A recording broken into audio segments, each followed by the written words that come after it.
हर आदमी को अधिकार है, वो मरता चला जाएगा, ये मारते चले जाएंगे, वो सहता चला जाएगा, ये उसकी चमड़ी उधेड़ेंगे, पेट पर लात मारेंगे। सारा इनको मारने के देखिए उस एमएसपी में जो मुख्य मांगे हैं, रुकिए हम उसकी सूची, उसमें मशीन कर ही नहीं सकता, सारे काम करेगा, बुआई भी करेगा, कटाई करेगा, दवाई करेगा, सब कुछ करेगा।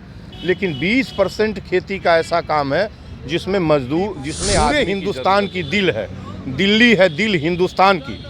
यह एक सूफी संत की कहावत है कि दिल्ली है दिल हिंदुस्तान। नौकरियाँ कर रहे हैं, विभाग बेच डाले, घाटे में चला गया और सैलरी 4 लाख 5 लाख लेते रहे, तो उसको तो आपने बेच दिया, सैलरी अलग दे रहे हैं जिस काम के लिए लगाया गया। डेमोक्रेटिक सरकार नहीं कर सकती, लोगों की बनाई हुई सरकार।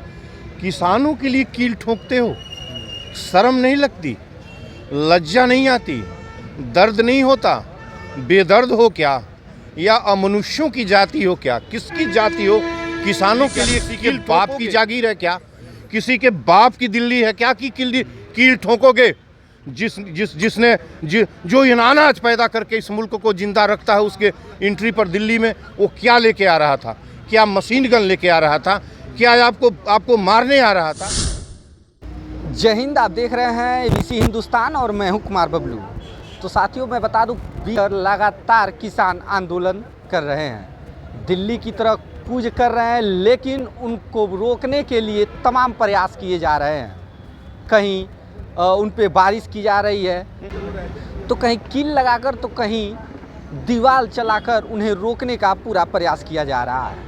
उसी सिलसिले में आज हम बातचीत करने के लिए पूर्वांचल के गांधी संपूर्णानंद मल जी से आज पहुंचे हुए हैं। क्या उनकी मांगें हैं, उन मांगों को लेकर के इनसे हम बातचीत करेंगे कि आखिर प्रशासन इस पे क्या कार्रवाई कर रही है। सर, बहुत बहुत स्वागत है आपका एबीसी हिंदुस्तान चैनल। आपका भी वेलकम।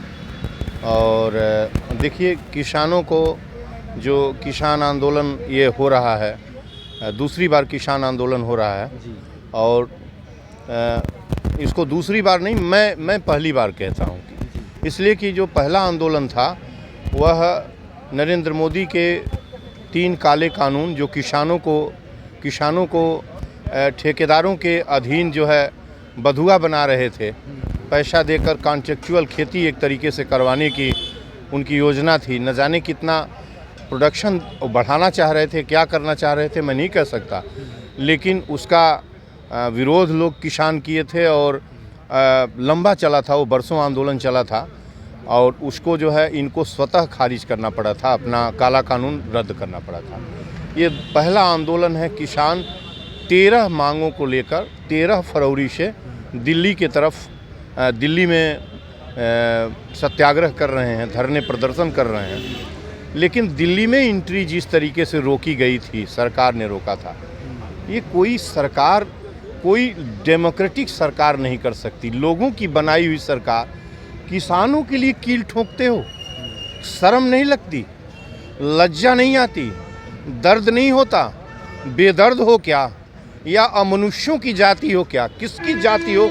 किसानों के लिए कील ठोकोगे, किसानों के लिए वैरियर ठोकोगे, जो तुम्हारा प्राण देता है तुमको कि ये लो खाओ, जो है शीत में, बरसात में, धूप में सहकर अनाज पैदा करता है। मजदूर जो तुम देख रहे हो, ये हवेलियाँ, ये सारे जो ये सारी चीज़ मजदूरों के बनाए हैं। ये सब कुछ जो सराउंडिंग हमारे हैं, वो सब कुछ मजदूरों ने खड़ा किया है। सड़क, पुली, नाली, बिल्डिंग्स, रेल की पटरियाँ, रेलगाड़ियाँ। आप क्या करना चाहते हैं इस मुल्क के साथ? कौन क्या करना चाहता है? कील किसने ठोका? किसानों की एंट्री किसने रोकी उस शहर के अंदर, दिल्ली के अंदर? किसान को क्यों रोका गया? और इस तरीके से किसान को क्यों रोका जा रहा है दिल्ली के अंदर? दिल्ली क्या किसी के बाप की जागीर है क्या? किसी के बाप की दिल्ली है क्या कि कील ठोकोगे? जिसने जो अनाज पैदा करके इस मुल्क को जिंदा रखता है, उसके एंट्री पर दिल्ली में वो क्या लेके आ रहा था? क्या मशीन गन लेके आ रहा था? क्या आपको मारने आ रहा था? क्या आपकी दिल्ली की कुर्सी छीनने आ रहा था? वो अपना पेट मांगने आ रहा है, अपना हक मांगने आ रहा है। किसान दिन पर दिन गरीब और कंगाल होता जा रहा है। मजदूर मरता चला जा रहा है, उसके पेट के पास कुछ नहीं है। 80 करोड़ लोगों को आपने 5 किलो अनाज में जीवन तलाशने के लिए छोड़ दिया कि जाओ इसी में खोजो। 22 करोड़ लोग जो है कुपोषित हैं। उनकी तरकारी पानी में बनती है तो उनके बच्चे खाते हैं, 60% उसमें बच्चे हैं कुपोषितों में, और उनको रोटी और पानी खाते हैं। और आप नौटंकी इस मुल्क के अंदर करेंगे, वो अपना हक नहीं मांगेगा। और एमएसपी सीने पर चढ़ के लेना चाहिए। एमएसपी उसका वह अधिकार है। एमएसपी बहुत सारे लोग तो जानते ही नहीं एमएसपी को पता ही नहीं है एमएसपी क्या है।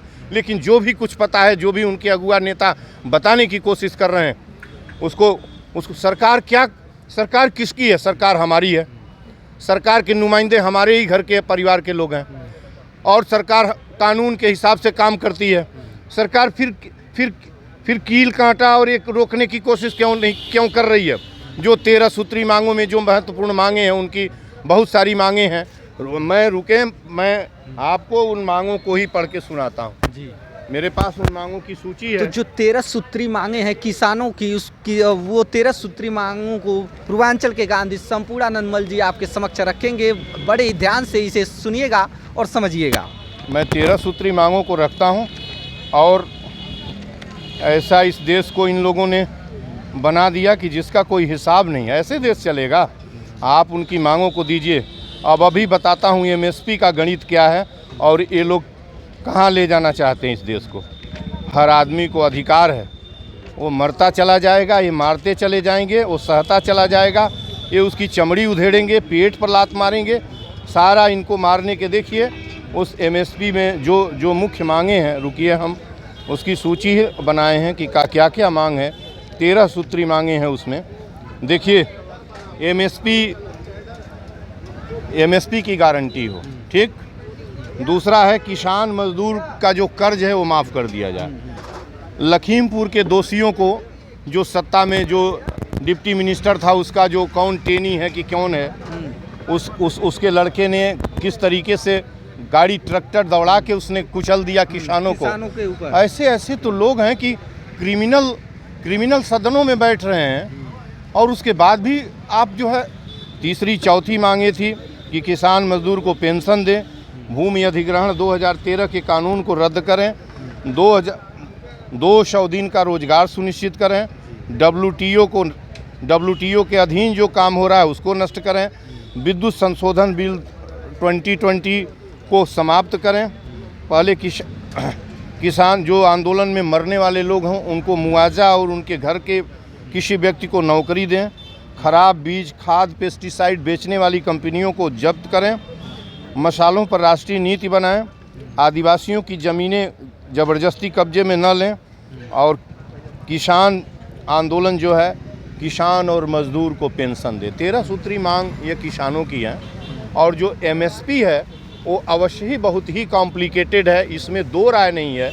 लेकिन सरकार के नुमाइंदा जब ये कहते हैं कि एमएसपी दे देंगे तो देश समाप्त हो जाएगा, गरीब हो जाएगा, बहुत पैसा लॉस हो जाएगा, इनको ये बात कहने में शर्म नहीं लगती? इन 13 सूत्री मांगों में सर कहाँ ऐसा लग रहा है कि देश इससे पीछे चला जाए? कहीं पीछे नहीं जाएगा। प्रगति, जब आप अभावग्रस्त को, जो जेनरेटर है, किसान जेनरेटर है, उत्पादक है, वही पूरे देश का जीवन चला रहा है। लोगों का 142 करोड़ लोगों का जीवन किसान चलाता है। किसान पैदा करता है, सभी खाते हैं। आप जितना कुछ विकास देख रहे हैं किसानों के पेट का मामला है। अब मैंने निकाला था कि एमएसपी जो है, और एमएसपी आज का नहीं है, ये पिछली सदी के 7वीं दहाई में जब कृषि वैज्ञानिक MS स्वामीनाथन थे, तब हरित क्रांति रिवॉल्यूशन का कॉन्सेप्ट, चूँकि देश में कुछ नहीं था, भूखमरी थी, एक मीटिंग लोग खा पाते थे, कि उत्पादकता ज़मीन की कम थी, लगान की पद्धति ब्रिटिश हुकूमत की चली आ रही थी, और उस समय संयोग से जो है उनका लाल बहादुर शास्त्री की सत्ता थी। उन्होंने हरित क्रांति रिवॉल्यूशन की स्थापना की। उसमें MS स्वामीनाथन जैसे साइंटिस्ट भाग लिए, और उन्होंने हाई यील्ड वैरायटी, क्योंकि कृषि वैज्ञानिक थे, हाई यील्ड वैरायटी का आविष्कार किया। और उन्होंने कहा कि इसके साथ, हाई यील्ड वैरायटी के साथ, यह जरूरी है कि जो कृषि लागत, न्यूनतम लागत मूल्य किसान का है, ठीक है ना, minimum support price, MSP, minimum support price, न्यूनतम लागत मूल्य आप दीजिए किसानों को। जब उसका पेट भरेगा, जब उसके पास पैसे रहेंगे, तब वो जाके कुदाल चला के आपका काम। ये 1963 से 65 के बीच का ये बात, 63 में ही एमएसपी का 63 में तो बन गया था कमीशन फॉर एग्रीकल्चरल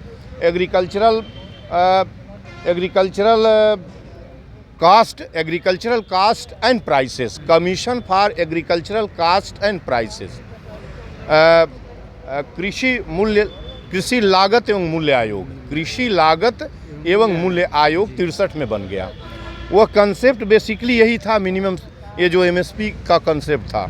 अब हम आपको एक एमएसपी का एक बता देते हैं कि देश कहाँ है। यदि 1 एकड़ ज़मीन किसी ने किराए पर लेके खेती कराई, धान गेहूँ दोनों का, अब तो बहुउद्देशीय हो गया है कि बहु फसल पैदा करिए, लेकिन ये स्लोगन है, वो व्यवहार में उतरने वाला नहीं है। जिस इलाके में जहाँ रेनफॉल कम है वहाँ गेहूं ही की फसल होगी, धान नहीं हो सकता।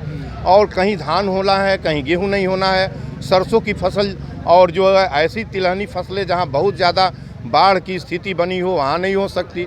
रबी की फसलें और खरीफ की फसलें जहाँ सूखा हो रहा हो वहाँ नहीं हो सकती। आपको पता है धान के लिए 100 से 150 सेंटीमीटर एनुअल रेनफॉल चाहिए।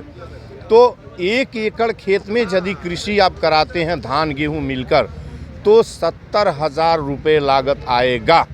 क्या क्या जुताई, बीज, सिंचाई, बुआई, ये सारे मिलके इतने आएंगे।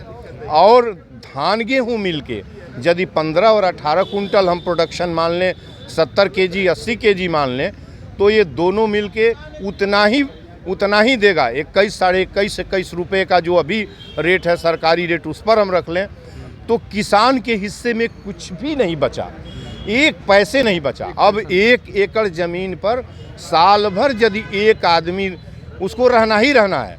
कृषि का ऐसा काम है जिसमें 20% काम तो केवल हाथ से ही करेंगे आप, उसमें मशीन कर ही नहीं सकता, सारे काम करेगा, बुआई भी करेगा, कटाई करेगा, दवाई करेगा, सब कुछ करेगा।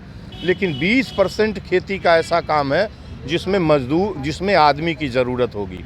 एक आदमी यदि 1 साल भर काम किया, 365 दिन, 400 रुपये मजदूरी के हिसाब से जोड़िए तो 1.5 लाख के आसपास उसकी मजदूरी हुई 1 साल की। वो कहाँ पा रहा है उसको? तो इस एमएसपी के साथ ये ज़रूरी है कि जो खेती में लग गया, चाहे वो जिस एज का हो, 18 साल का आदमी पढ़ा लिखा नहीं है, खेती में लगा है, तो उसको पर डे 100 रुपये आप क्या दें? सैलरी दें। पेंशन नहीं, सैलरी।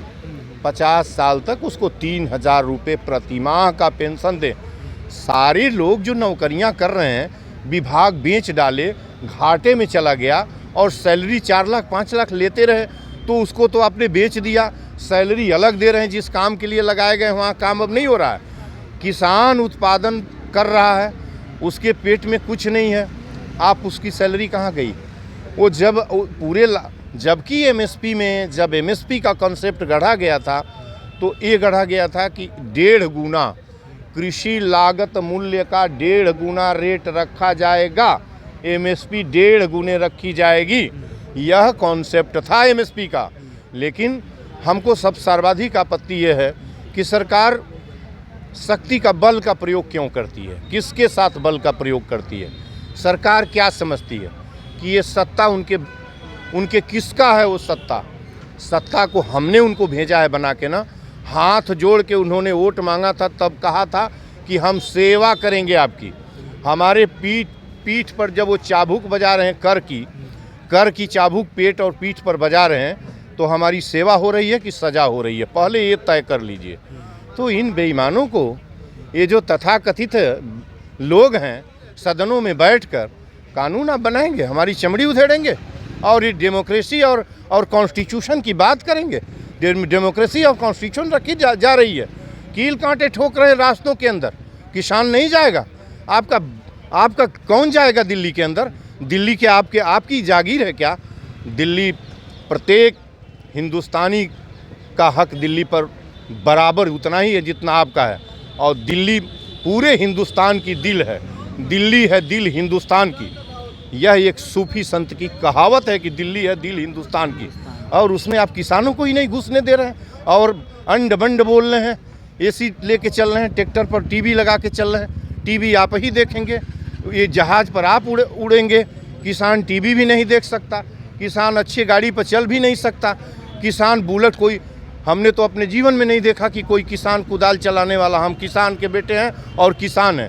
मैं कुदाल आज भी चलाता हूँ। और जो लोग कुछ कहेंगे, और ये जो नेशनल और जो चैनल हैं, राष्ट्रीय मीडिया हैं, जो न जाने किसानों को क्या क्या किन किन शब्दावली को गढ़ रहे हैं, किसानों के लिए न जाने क्या कह रहे हैं। जरा चल के कुदाल एक घंटे खेतों में कुदाल चला दें, इनकी कौन मर जाएगा इनका कुछ पता नहीं चलेगा। किसानों को गाली देना बंद करें और कील कांटा हटाएं और जो मिनिमम ज़रूरत है किसानों को पूरा करें। बहुत बहुत धन्यवाद सर हमसे जुड़ने के लिए। तो ये थे पूर्वांचल के गांधी संपूर्णा नंदमल जी, जिन्होंने बताया कि क्या एमएसपी है, 13 सूत्री मांगों को लेकर के जो किसान लगातार धरना दे रहे हैं, उन सभी विषयों पे हम एकाएक करके चर्चा किए। बाकी आप क्या सोचते हैं वो आप हमें कमेंट बॉक्स में कमेंट करके ज़रूर बताइएगा। अपनी प्रतिक्रिया आप अपने कमेंट बॉक्स में ज़रूर दीजिएगा। फिर मिलते हैं अन्य खबर के साथ, तब तक के लिए जय हिंद।